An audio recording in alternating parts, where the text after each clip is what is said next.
All right. Yeah, no, Tyler is going to hang with us today. We voted him to stay here. All right. Thank you, Pastor Jason.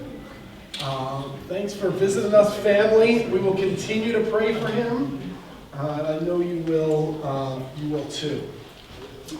All babies are miracles. I don't understand how this works. They can show me little. We as we've gotten more advanced, in our science, and we can see things on a cellular level, and we see how the little two little cells join together and split and return back normal. Yet there's so many things you're like, how is it doing that? How does all this DNA, all this code, know exactly what to do to split and recombine and actually start forming a little child? It's miraculous. Anytime we look at this, it's just a miracle that we see little life come into the world. And then when we talk about Jesus, we are talking about a miracle on another level. All right, since we're talking about a miracle where there is no human father, that God is the father of this little child who is about to be born. And you can see we kind of, as we were trying to light the Advent candle, yet the Advent rejected. The Advent rejected my goals of saying we're going to go Christ candle next. It's like, nope, until all the other candles are lit, I'm not lighting. The candle isn't lit. So. But we are going to look at Christ today, and then we're going to look at what Christ brings, this idea of joy and peace and love in the subsequent weeks. But we're going to be in Luke chapter 2 today. But first I have to talk about Braveheart. This great movie, 1994, spoiler alerts ahead, it's been out 30 years.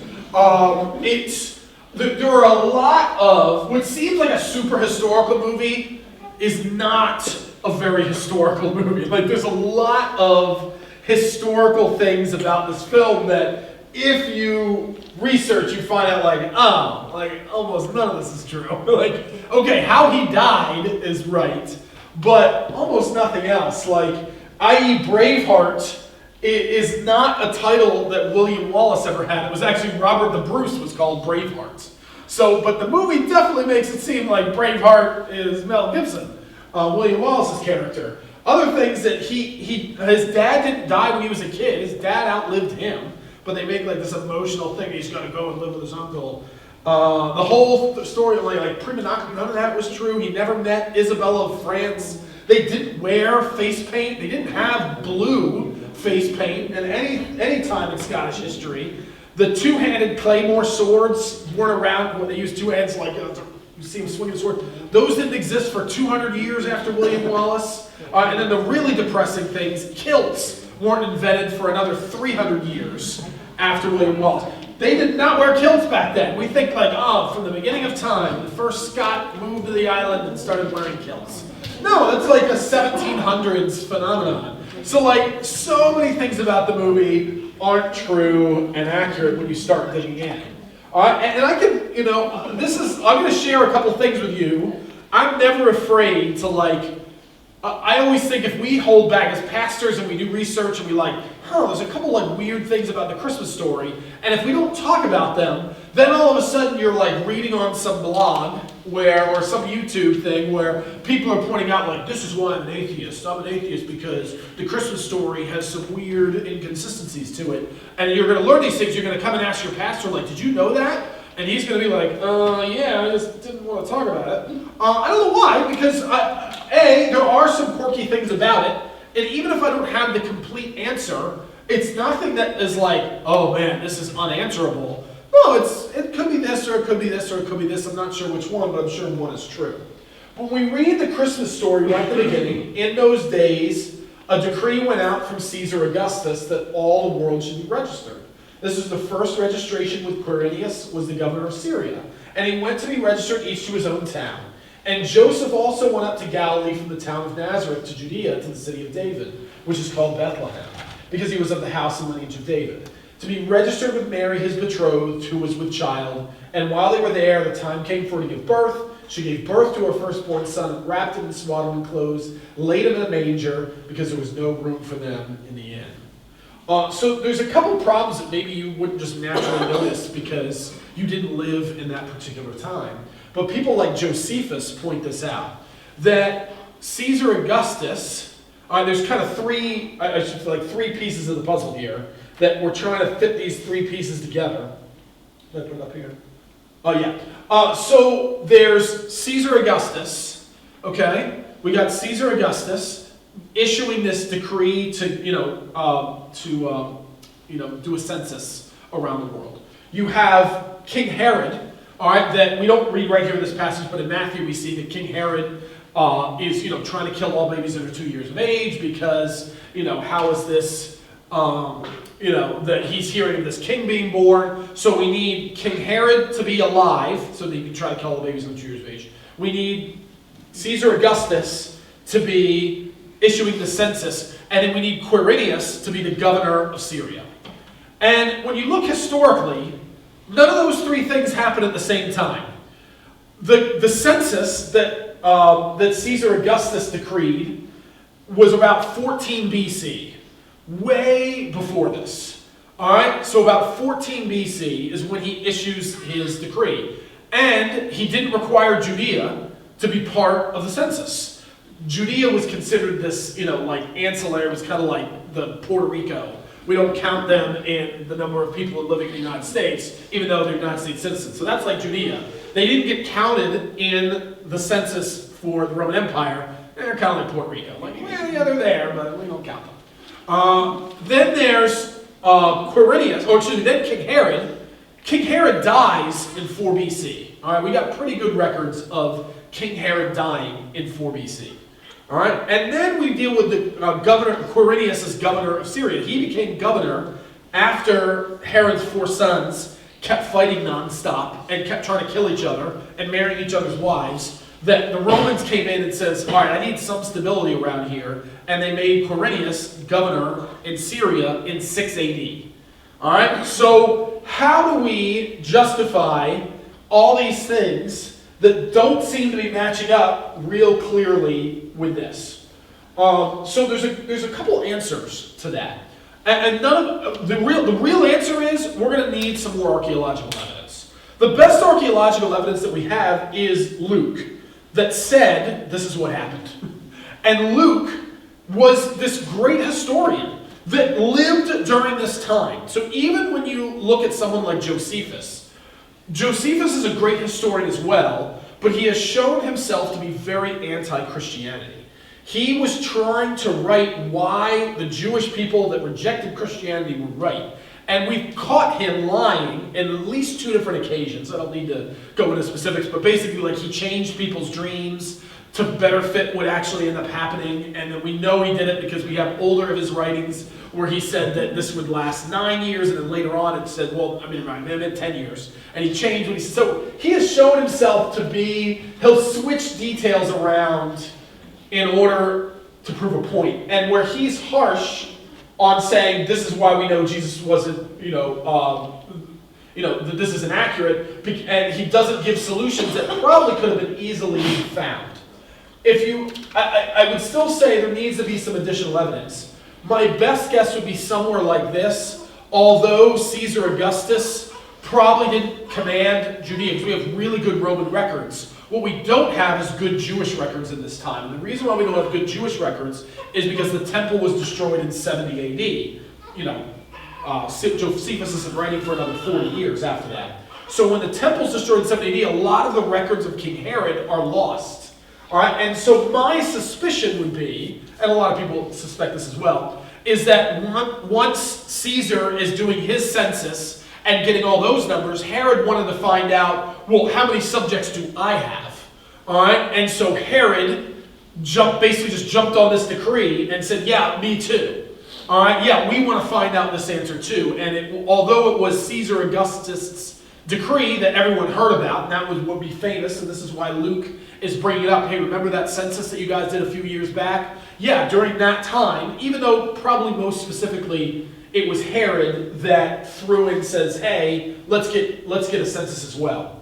The idea of Quirinius being governor, yeah, he wasn't technically governor until 6 AD, although he was this Roman general that was ruling over Syria at the time. And so I don't think it's ridiculous to say that he was the governor of Syria, even though he wasn't technically the governor yet. He was ruling over Syria at this particular time. The way Americans think and the Western world thinks is we look for dates to find events. Meaning, like, if you were to organize our encyclopedias, you would say, like, okay, well, what happened from 10 BC to 10 AD? What happened in there? And that's how we would link. Okay, then what happened from 10 AD through 100 AD? Like, we would order our encyclopedias in order of dates, and then list all the events within those dates. That's how we would do it. We like to think in sort of like who were the presidents during the 1800s, and then we list all those presidents. That's not the way the Eastern world thinks. The way the Eastern world, and the world that Jesus grew up in, the way the Middle East thinks is events help you find dates. All right, so it's the other way. We use dates to find events. They use events to find dates. And so they'll talk about all the big events and say, in this particular time period, what were the big events? Caesar Augustus. Caesar Augustus doing his decree. King Herod killing all the babies. Quirinius is the governor of Syria. So like they're kind of using this, when are we talking about, around this framework. And then even though the dates don't line up perfectly, that wouldn't actually be of interest. We see even Jesus do this when he lists later on in Luke, when he lists who was the high priest during the time of King David. He lists a guy who wasn't actually the high priest during King David's day, but was actually right after him. And so, it was the famous guy. So he uses like, what time period are we talking about? We would say things like, oh yeah, during the Civil War times. We don't necessarily mean, during the technical Civil War lasted from 1863 to 1865. We would be like, it was in like the 1860s, yeah, it's Civil War time. Technically, we use it as kind of a guide, and this is probably potentially what Luke is doing, just listing the big events for people hundreds of years later to understand the general time period in which Jesus was. He wasn't trying to pinpoint the exact date because they didn't care about that. We have things like birthdays, where we celebrate birthdays. The idea of celebrating birthdays is a relatively new phenomenon. Like, the only people to celebrate birthdays are like kings, which does make sense, we would celebrate Jesus' birthday. But normal people didn't celebrate birthdays. In fact, that really wasn't a thing until the 15 and 1600s. So this specific dates at which you were born wasn't actually a thing that helped identify you. So it's something that we care about that they probably wouldn't have. So that's my general answer on these things. I do think we have gotten new archaeological evidence over the years that have helped us with some of these things as we find more records of King Herod and things like that. There used to be a time where if we were having this conversation 100 years ago, we wouldn't even known if King Herod was real. But now we have tons of archaeological evidence that show us, actually the whole Herod family, exactly the way the Bible describes it, is exactly what happened. We've gotten more things. Same thing with Pontius Pilate. 100 years ago, we didn't know Pontius Pilate was a real person until we started finding some etchings in stone that were dedicated to Pontius Pilate. From that period, you're like, he's got a little, even up in Caesarea Philippi, there's a jail named after Pontius Pilate. And we're like, okay, so he was a real person. That's cool. So over time, we do get better archaeological evidence that might actually prove that something that we think is like, Quirinius wasn't governor until this date, maybe we find some other evidence that's like, no. He was announced on this date, even though he didn't technically get like the little sword on each shoulder until this date. I don't know. But my answer is, does this somehow make the story of Christmas untrue? I definitely don't think so. I think it's only the way us Americans read it, trying to figure out the exact date of things, where people back then would not be that interested in something like that. They didn't have dated calendars in the way that we do. This was something that like people in the rule, like Caesars cared about the dates based on their rules and reigns, and they, the calendar that we use now, based on Julius Caesar's, death, is kind of the, like how we've reframed things, and it's not how they would have reframed it. So I look at all these things and I say, I do think it's giving us a general time period. I would say that Jesus was born before 4 BC. I don't think, the calendars are built that he was born in 0 AD. That's why we have the calendar that we have. But it was from a monk from about the 1300s that put that as 0 AD. I think he was just off. I think he was just wrong, and that they were just they were a couple of years off. I think probably he was born about 4 BC. I think it helps explain, it's something we'll look at on December 22nd, we look at the story of Matthew. I think it actually explains Herod's reaction that he has when he hears from the wise men that this Messiah, this Jewish Messiah is born, and his first reaction is, I'm going to kill him, is because he knows he's about to die. He's very sick at this point. He knows he's about to die. He's trying to keep his kingdom intact, and he already sees his sons starting to fight in battle. He already sees the Romans starting to come in and trying to press on him to be he knows they're trying to take over this region completely and make it a rule that they eventually do take over in 70 AD. So he's not wrong, and he sees this as one more thing he's got to fix before he dies. All right, and so this is this harsh reaction that he has of I'm just going to kill everybody. I'm going to kill all babies under 2 years of age. Makes sense when that he's running out of time and he knows it. And so I actually think it fits that story really well. There is some archaeological evidence that he did this. There was a couple years back, it's really horrible. When you go to the church in Bethlehem, you can go down, they have a little basement area, and they uncovered this area of these baby graves, and they found thousands of dead babies right around this time. They were all buried in this one spot in Bethlehem, and they found all these little, it fits the account that this is what Herod did, that they killed all these babies. That was found in the late 1800s when they found that. I'll talk more about Bethlehem here in a moment. Some other things that I think this is just our misunderstanding.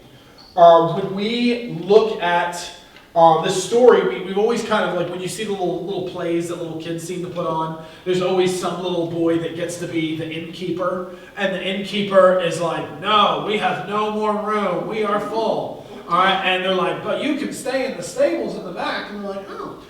Again, this is just our American mindset. When we see the word, there's no place for them in the inn, that's what we think, oh, it means hotel. It doesn't mean hotel. I think I have a picture that'll maybe help you see a little bit. It's kind of hard to see here. So this would be like a little house where in Bethlehem, it's up on a ridge. Bethlehem is up on a cliff, and then there's a cliff down below, and then there's the field. So when you think of when we look at next week at the shepherds, you can see all this valley, this grassland down below the cliff.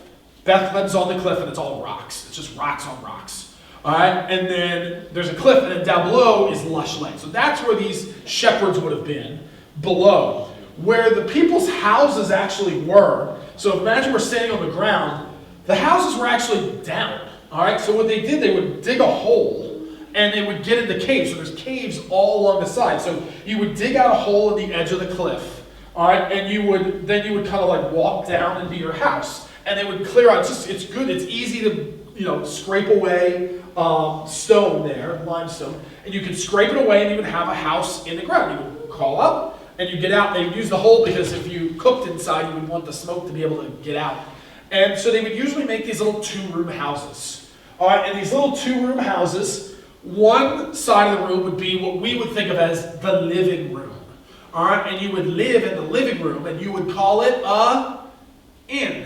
All right, that was what you called the living room, was the inn. That's where you slept. That's where you stayed. That's where you slept and stayed. You didn't live in your house. You lived outside. You would sleep in your house. All right, because it's just 2 rooms. There's nothing to do. You didn't have television. You're hanging outside. All right, so you would sleep in the inn, but then next to you, if you had any kind of, now if you were super poor, you wouldn't even be able to do this. But if you own, like your normal thing to own would be, a cow and a donkey. A cow for milk, a donkey for work. All right, if you were some kind of farmer, any kind of farming, you would need this. But you're not leaving your donkey outside because there's always, there's some punk kid that's going to steal your donkey. So you would bring your donkey, your cow, maybe a couple chickens, whatever you did, you'd bring them into the house with you at night. And so they would sleep in the stable. All right? The room next to you slept in the inn, and then the animals here, you would usually carve out, you can see like on the side, you would carve out like a little just wooden, carve out like a little stone area for, hay and other things like that. You'd call that a manger. All right? And so what probably happened when Joseph and Mary are returning to Bethlehem.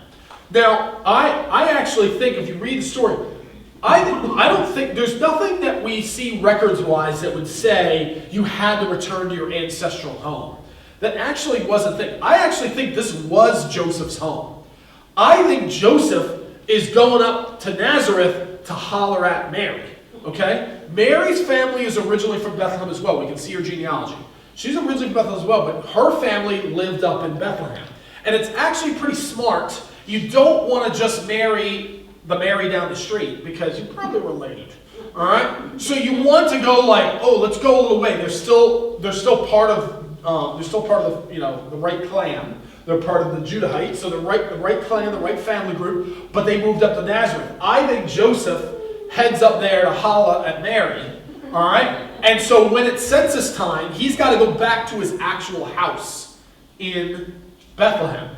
And then it's after their trip to Egypt, when they go to escape to Egypt when Herod's trying to kill all the babies, they decide to return to Nazareth to kind of keep laying low. That people still know of Joseph and Mary in Bethlehem, but they're kind of anonymous up in Nazareth. So that's where they decide to go and settle down. But I think Joseph is actually from Bethlehem is why he's coming. He wouldn't need to bring Mary, but I think Joseph wisely is like, I got to bring Mary with me. Mary is in danger. We'll talk about this more in a couple weeks, but all right, she is an unmarried, pregnant woman. She has a right to be stoned by people. And it's Joseph marrying her quickly that actually prevents her from being stoned.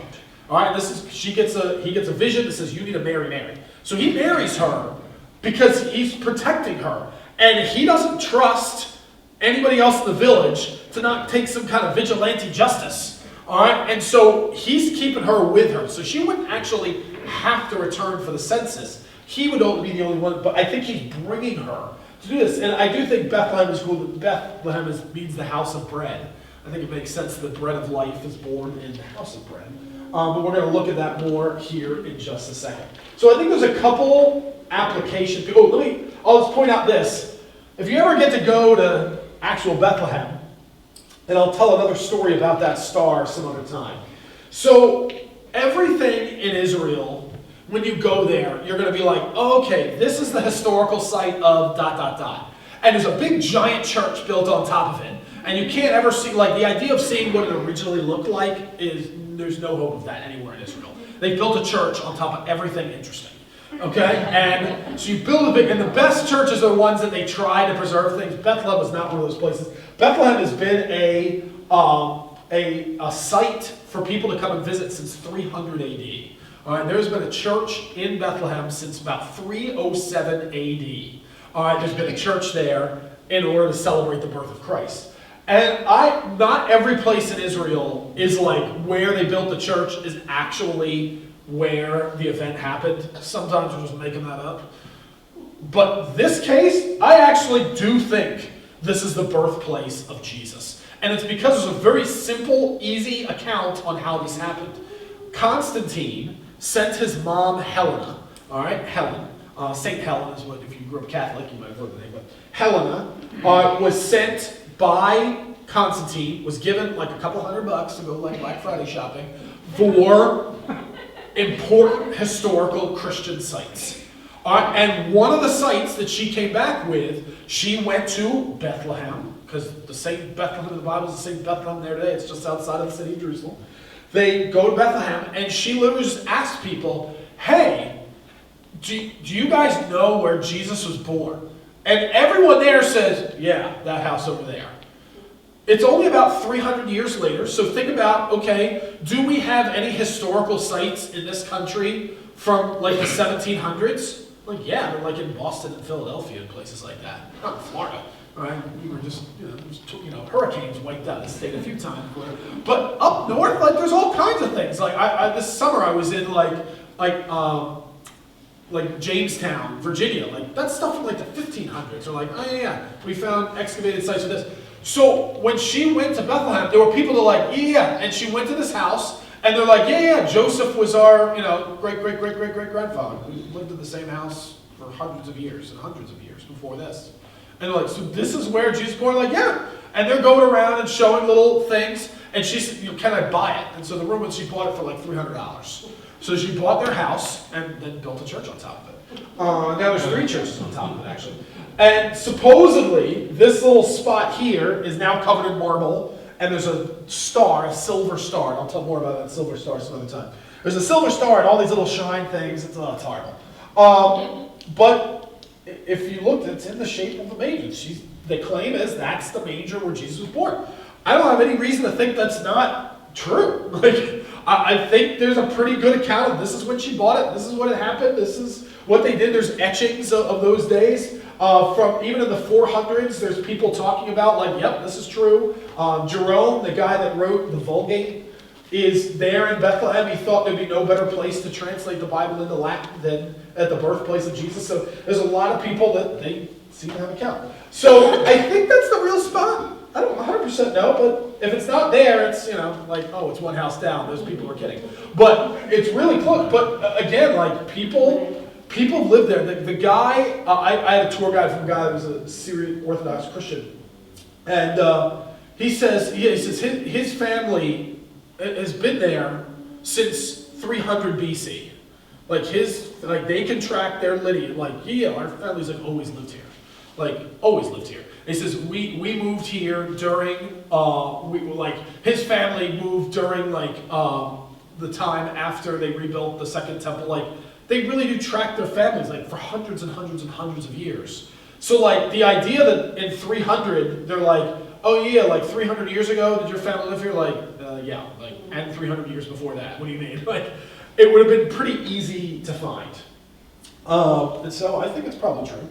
But there's a couple things that this story here, when we read this opening part of the Christmas story, I think there's a couple interesting things that we learn from it, application-wise. So number one, it confirms the angel's words. Last week, we hear that, okay, Mary, you are going to give birth to a son.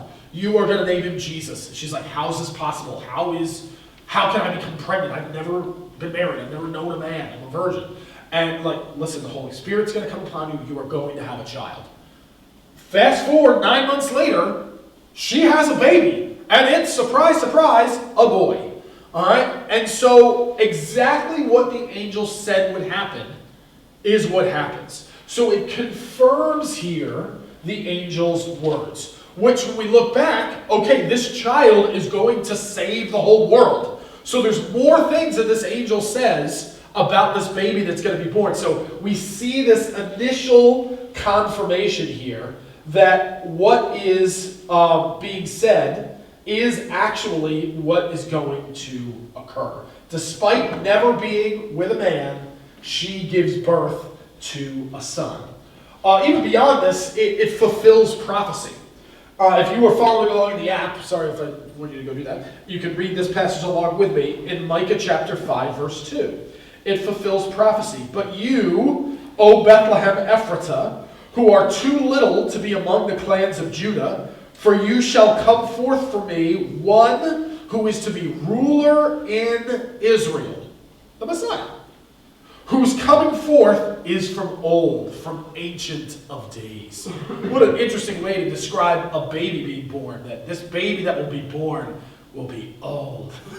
He'll be like a little Benjamin Button baby. No, it's saying that his comings forth are from old, from an ancient of days. So this child that is going to be born is taking on this name, the Ancient of Days, is something that Daniel refers to as Yahweh, the Ancient of Days. So this child is going to be God, but the king is going to be born in Bethlehem. We know this plays out when King Herod has the wise men coming from the east visiting him. And, he's like, what? I mean, this is the first time we're hearing that. They're like, oh, we assume that the king of Israel will be born in a palace. And he's like, here, my Jewish officials, where are the scribes, law, over here. Where is the Messiah going to be born? And they're like, Bethlehem? They search their scriptures, and they come up with, the general agreement is that the ruler of Israel, you Bethlehem Ephrathah, who are too little to be the clans of Judah, shall become forth from me, the one who shall be ruler of Israel. He's going to be born in Bethlehem. It also makes sense that that's where King David is from. All right, and then his lineage, his line, all right, is going to continue to be from this area.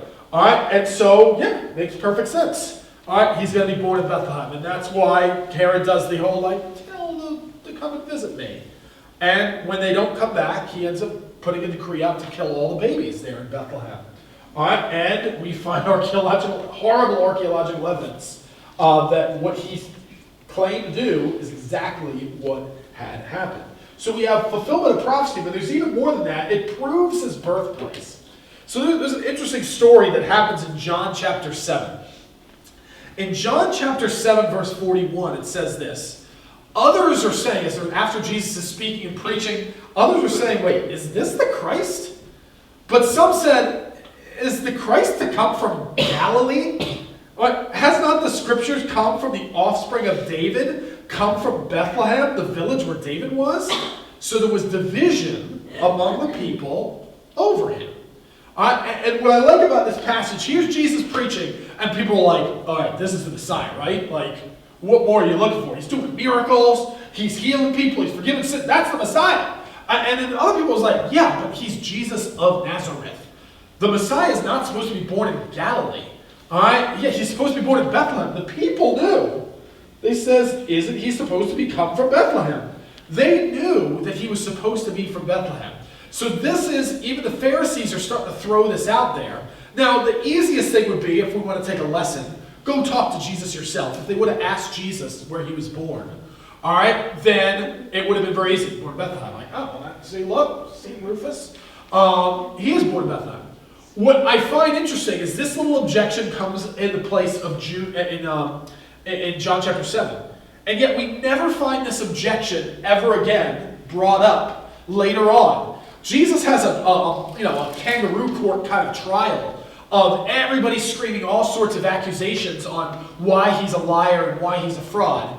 And no one brings up the idea that he wasn't born in Bethlehem. Because I know what happened after this. There were a couple Pharisees that thought to themselves, hey, you remember that census we had a few years ago that, Caesar Augustus decreed, it was probably King Herod that made us do it. All right? But remember that census we had to do? There's records of everybody where they're born. We're going to go find Jesus of Nazareth, Father Joseph, Mother Mary. We're going to go and prove that this liar was born in Nazareth. And they go down to the temple and they pull the court records from 4 BC. All right, and they open them up. All right, and they're going down and they're like, okay, Brother Joseph, there he is, son of Jacob, wife Mary, baby Jesus. Yes, we found it born in. Oh, crap. He's born in Bethlehem. He's born in Bethlehem. They had records. I think the most interesting thing, it's easy for God to ordain that this child is going to be born in Bethlehem. This is something he prophesied from hundreds of years before. Micah is written around probably a little late 400s, early 500s. BC is when this is being written. That this Messiah is going to be born in Bethlehem. God ordaining that Jesus is born in Bethlehem is easy. But making sure there's going to be a census, I imagine that, Jesus is born, and then the next day there's a little knock on the door, and being like, all right, we're doing a count here today. All right, we got Jesus, we got Mary, and we got a little one born. All right, what's his name? Jesus. Sounds good. Is that a family name? No, just made it up. Okay. Jesus. All right, and so now they have literal documentation, census records of Jesus being born in Bethlehem. One thing that I see that God continually does is, yes, he calls us to faith. There is no ifs, ands, or buts about it. There is this call to faith. There is this point where we kind of hit a cliff, and we have to say, like, okay, did Jesus die for my sins? And I'm either going to believe that or I'm not. And I'm either going to take that step of faith or I'm not. But he's not calling us to a blind faith. He's not calling us to something like, even though there's no account of him existing, even though there's no record of Jesus ever actually existing, or ever actually dying, or ever actually raising from the dead, you got to believe this. Instead, what God seems to do is like, yes, it takes faith. Yes, there isn't going to be proof that Jesus actually forgives your sins. Like, there's not some kind of like, whoa, look, all the sins floating off of me. You know, like, you can't actually see it. But he doesn't call us to a blind faith. There's tons of evidence that Jesus actually, nobody argues that Jesus doesn't exist anymore. Nobody argues that Jesus didn't die at the hands of the Romans on the cross. There's so much evidence for that. There are people that argue that he didn't really rise from the dead. All right, but I think there's a lot of really interesting, especially anthropological evidence that Jesus actually rose from the dead. Now we're down to this idea of, are we going to believe that he is? So same thing of people in that day, like, is he the Messiah? Like, how can you know? Like, outside of Peter, James, and John, people didn't get to see the glorified version of the Transfiguration. Like, they're looking at Jesus like, he just looks like a normal dude. He's probably a short guy, all right? He's got a beard. There's like 1,000 Jewish people look exactly like him, all right? Yeah, he speaks with some kind of authority, but like, I don't know. I'm not sure. You know, and so there'd be these questions. Yeah, okay, he's doing miracles, but so did Elijah.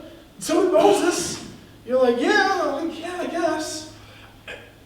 But now there's all these things like, and he was born in Bethlehem, and God gave the ability for that to be proven. They could actually go to the temple before it was destroyed and get proof that Jesus was who he says he was. And I know they brought proof. I know the proof was there because they would keep bringing it up. The Pharisees would keep digging at people like, look what the Bible says. The Bible says he's born in Bethlehem. And what's his name? Jesus of Bethlehem? It's Jesus of Nazareth. And a lot of people say that he was called Jesus of Nazareth as like a dig. Like, nothing important comes out of Nazareth. So they were kind of making fun of him, but always referring to himself as Jesus of Nazareth. So Jesus didn't refer to himself as Jesus of Nazareth. The Pharisees did. But then eventually Jesus is like, if that's how they know me, I don't care what you call me. Like, I don't care exactly if you call me Jesus of Nazareth. That's fine. Call me whatever you want. All right? And I'm going to show you who I actually am, that I am the Christ. All right? And so this actually, him being born at this time in history, during this time where there's a census, actually makes a lot of sense to prove his birthplace. And that was important that God the Father show that Jesus is the Messiah, and is who he says he is. So then we get this last little phrasing, and I'm just taking phrase from Galatians, that he came at the fullness of time.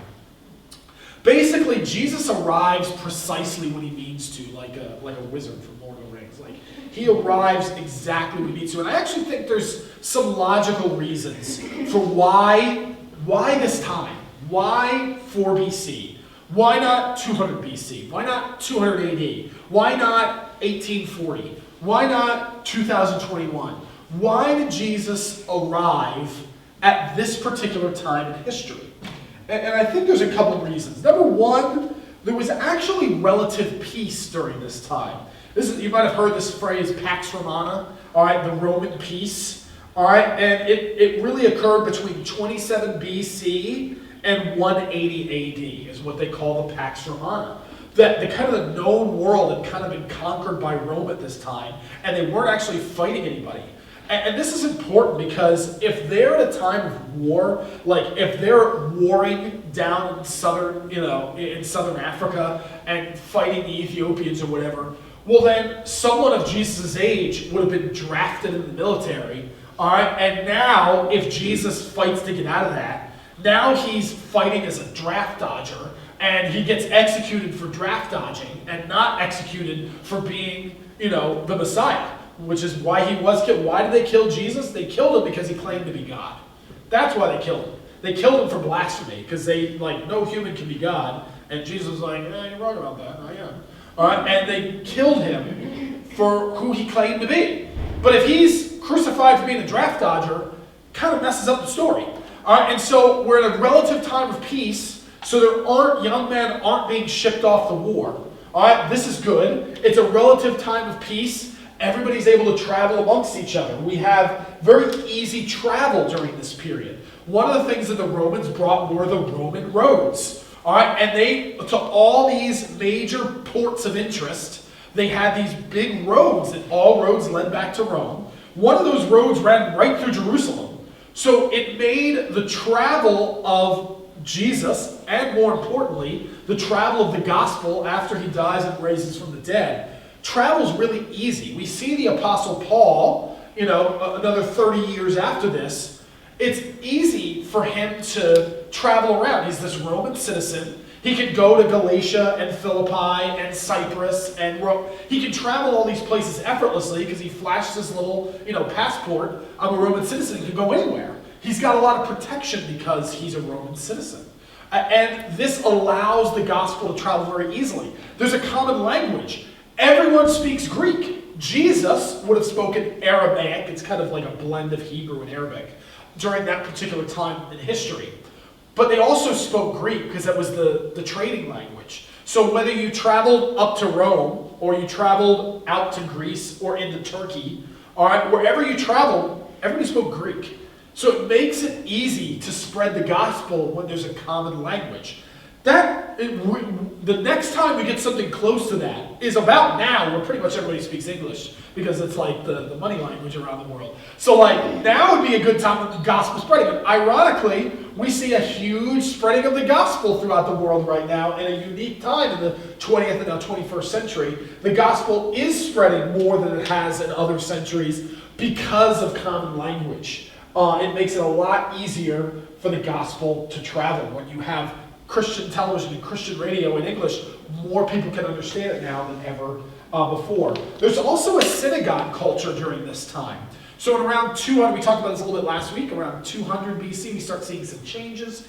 We get the Jewish people's revolt, and now all of a sudden there's more freedom from the Jewish people. They're not under Greek oppression anymore. So when they start spreading, because they're very entrepreneurial, they spread to cities all over the known world now, the Roman Empire at this point, spreading all over the world, setting up little synagogues. All right, and the synagogue system was a break-off, and maybe we would say an ignoring of the temple system, but it was this gathering of Jewish people in cities all over the place. And so when we see Paul and other disciples like Peter traveling around the world, when they travel, they always go to the same place first. They go to the synagogues. It was these gathering places of Jewish people, all right, and then they could share the Old Testament.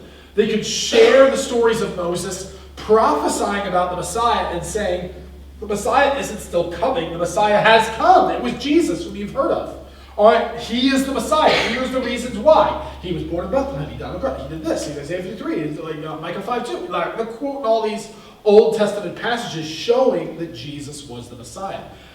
Before this point, there wasn't a synagogue society to be able to travel around and share that. And it was just great little launching points to then those Jewish people that got saved could then bring the gospel to their community, whether they lived in Philistia, or they lived in Colossae, or they lived in Galatia, wherever they lived, they could spread the gospel from there.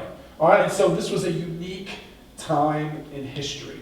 We also see the fullness of time line up with Daniel's prophecy. We don't have time to go into it now. I've gone into it before. The 70 weeks prophecy foreshadows when Jesus is going to die, actually when he's going to go in to the city of Jerusalem as king.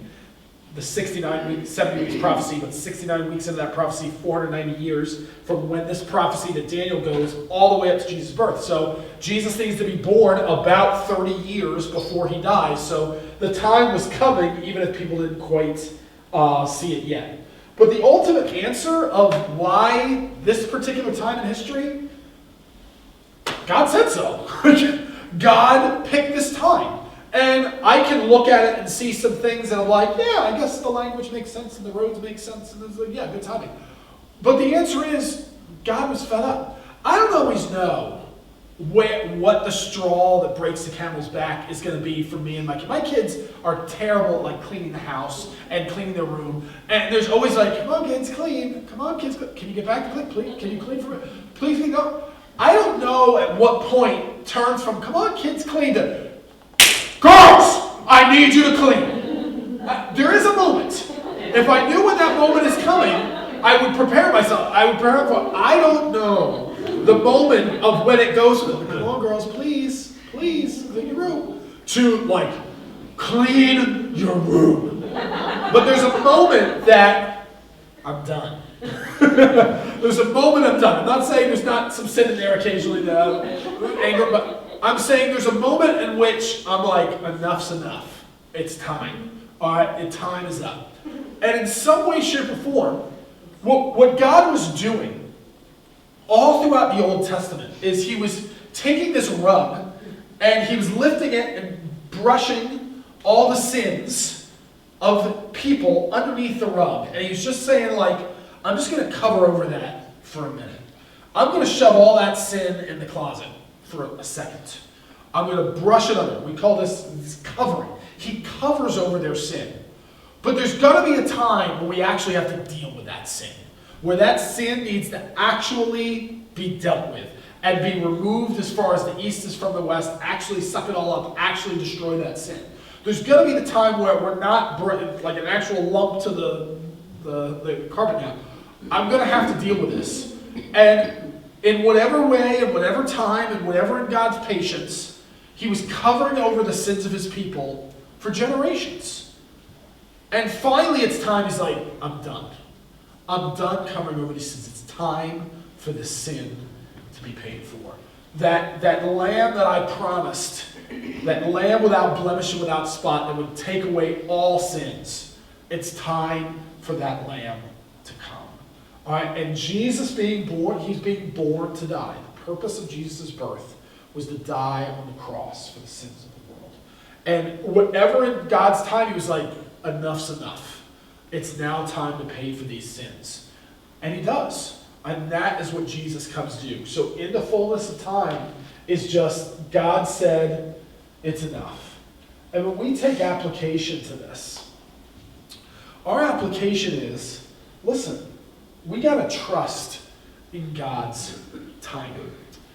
A lot of times when we talk about our own like prayer lives, we're praying for things, and we almost kind of know the cliche, like, yep, sometimes God says yes, and sometimes God says no, but that's still an answer.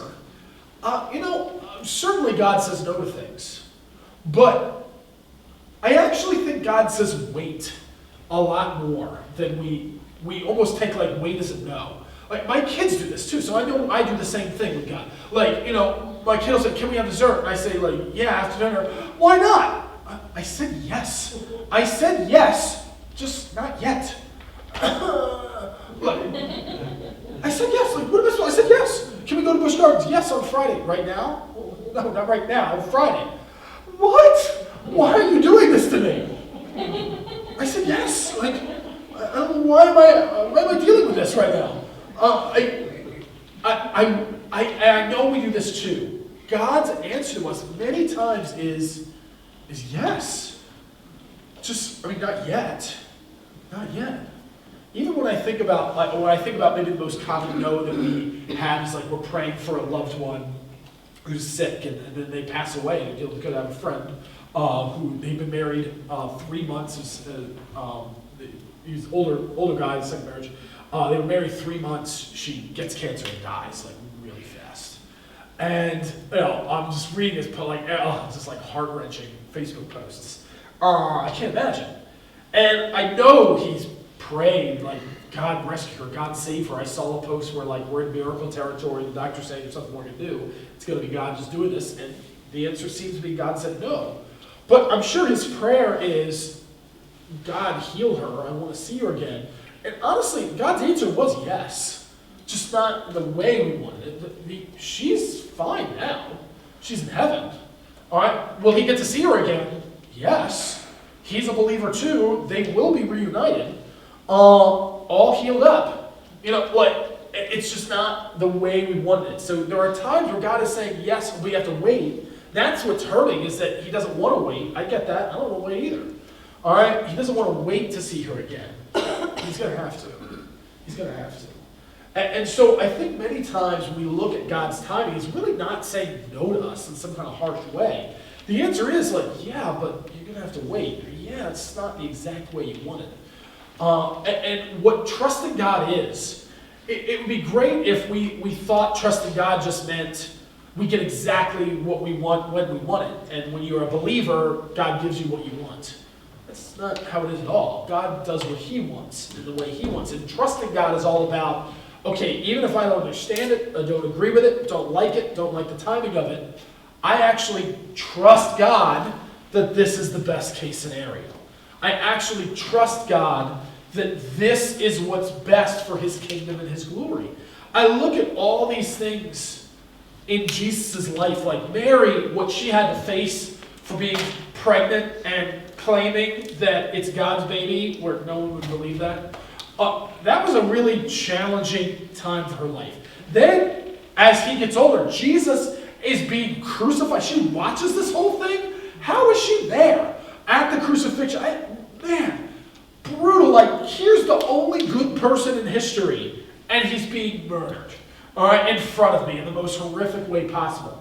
There's a lot of things that seem really bad about it. And I'm sure if, like, what's Mary praying? Stop this. Don't let this happen. Not my baby. No.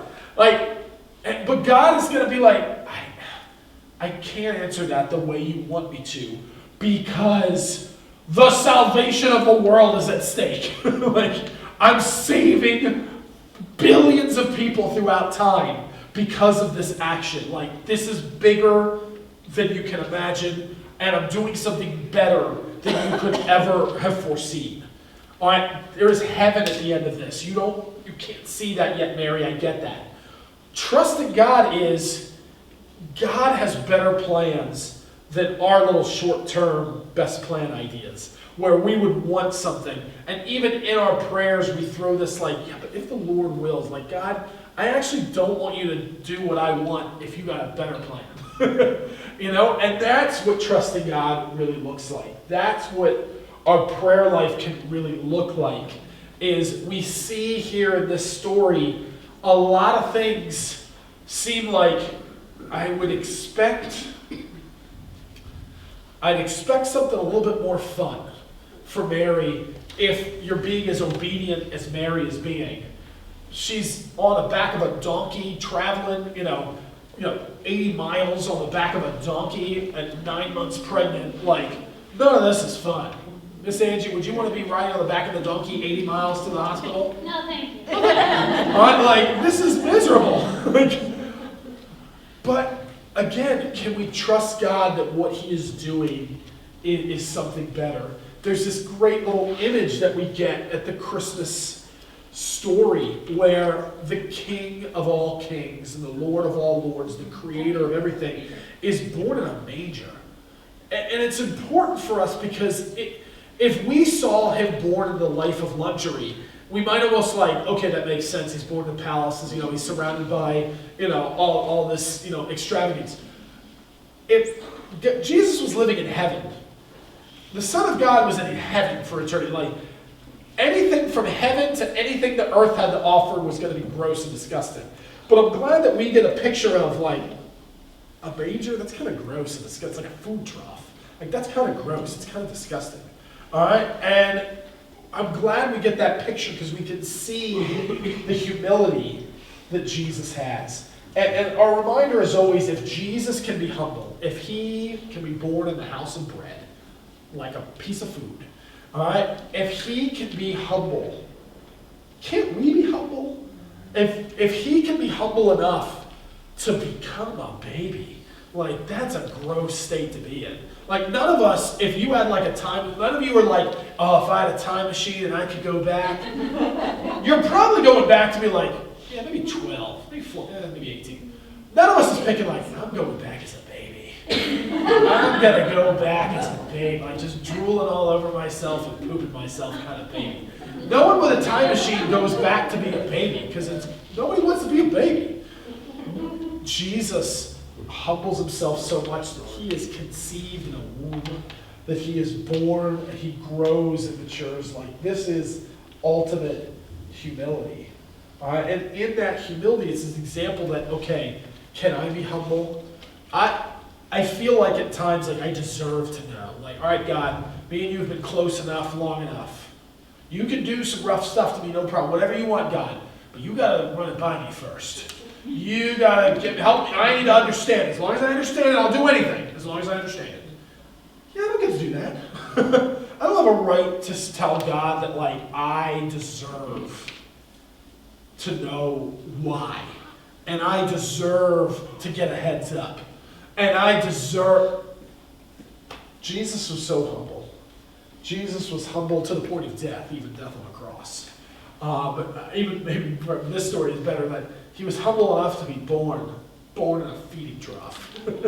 Humble enough to be born as a sacrifice. Born in a manger, so we know from day one, he's born with animals because he's the Lamb of God. Born in a way that we would expect a lamb to be born. You know, wrapped in swaddling clothes, laid in a straw manger. Like, that's what we'd expect a little baby lamb. And it's this moment from the get-go, don't forget what Jesus is. He's a sacrifice. He'd be born to be a sacrifice. Mary could not fully understand that yet. And I wouldn't want her to understand that yet. But she knew that this is something special is going on. We're going to learn more on why Jesus brings joy and why he brings peace and why he brings love here in the next couple of weeks. Let's close in prayer together. Jesus, thank you for coming. Thank you for coming to be our sacrifice. Thank you for showing this just showing forth this act of humility. In any ways that I'm prideful, like I feel like I deserve to know something, or something. God, break me of that. Let me just trust you. Let me just trust that what you're doing is best, and what you're doing is right, and what you're doing is better than any ideas that I would have. You know infinitely more. You know infinitely more of what's coming and infinitely more of what's happening around me. And that any pride in me of that I feel like I deserve or expect something, Lord, again, in a kind and gentle way, break me of that, Lord. Jesus, we're thankful. I'd love, Lord, in the coming years for there to be some more archaeological evidences that kind of give some explanation to maybe some of these question marks we have on, well, how does, Augustus and Herod and this, I'd love to find that. I know there's critics and there's skeptics that like to point at some of these things, and I'd love to have those things and be like, I told you so. I trust you without that, God, but I'd love that. I'd love to be able to have even more evidences. I know the truth is that people that object to things like that even if you had proof of that, then they'll just object to something different. And I know that that's not like the reason why anybody doesn't believe is based on the chronological accounts of these three persons don't seem to perfectly align. That there are explanations beyond that. And so, I don't always have to understand. So I think this is the area of faith and trust. But I would love, Lord, for there to be more answers as you've seemed to, over the years, continue to reveal things and making the wise look foolish, as you say. That you've continually just shown the proofs of all these stories in Scripture that over and over again, they get proven true again and again and again. And so I know in any way that this seems to conflict with some historical accounts, I know that this is the true account. And I would just love for others to see that as well. I pray that during this just Christmas season that we can continue to be a light to the world, that we can show forth your joy and your peace and your love, that's something that just radiates off of us because of the joy and peace and love that you have brought into our hearts, that you have brought into our lives through your Holy Spirit, that shines forth into the world. That you want the world to know who you are. That this is something that we see from the get-go. As much as you were born in this little tiny village in the middle of nowhere, Israel, that's where you're born. Yet immediately you send a few million angels to go and announce your birth to whoever's nearby. Let's go tell the shepherds, and then they come and worship you. You want to be known. And that is still true of your nature today. You want to be known. And we want to be the ones that gets to tell this lost and dying world that there is hope. All right? That there is a future. That there is life eternal. And we are so thankful that you have given us this message to spread to the world. In Jesus' name I pray. Amen, amen, amen.